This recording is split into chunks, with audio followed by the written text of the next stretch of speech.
You said the evidence is overwhelming and beyond any reasonable doubt that the CIA was involved in the killing of your uncle, a U.S. president. What is the evidence?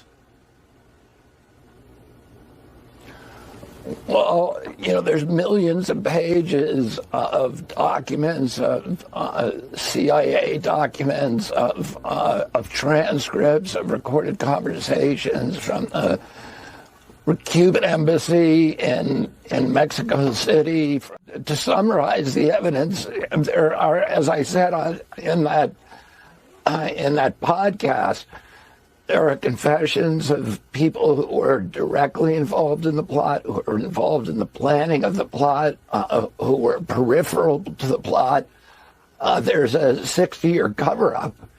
The Warren Commission was run by Alan Dulles, who was the head of the CIA, who my uncle fired, and then insinuated himself onto the Warren Commission and essentially ran the Warren Commission and kept this evidence from the Warren Commissioners.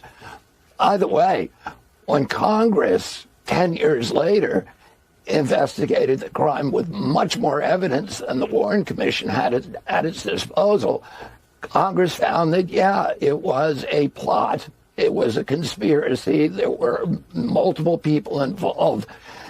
And most of the people in that investigation believed that it was the CIA that was behind it, because the evidence was so overwhelming to them. The magic bullet never made any sense to me. I'll tell you that. Yeah, well, none of it made any. I mean, Jack Ruby, even when I was a little boy, Sean, I was in the White House. My uncle was, laying at rest in the East Room, being waked. And I was standing in the main foyer of the White House with my Aunt Jackie Kennedy and my father and my mother. And President Johnson came in and told us that Lee Harvey Oswald had just been killed by Jack Ruby. And and I said to my mom at that point, I turned to her and I said, why did he kill him? Did he love our family?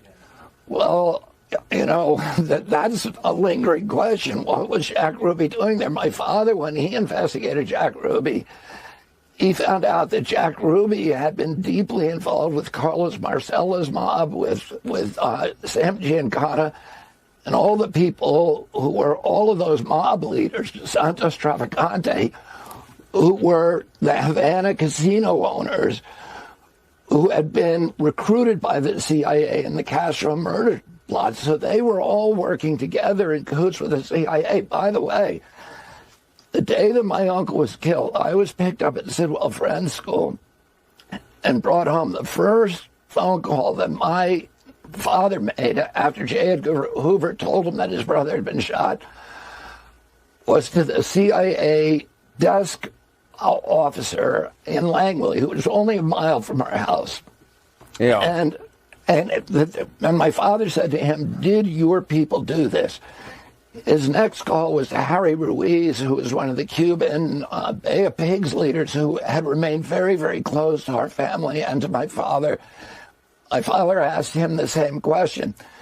Then my father called John McComb, who was the head of the CIA, and asked him to come to the house. McComb came over, and when I came home from Sidwell Friends School, my father was walking in the yard with John McComb, and my father was posing the same question to him. Was it our people who did this to my brother? So it was my father's first instinct that the agency had killed his brother.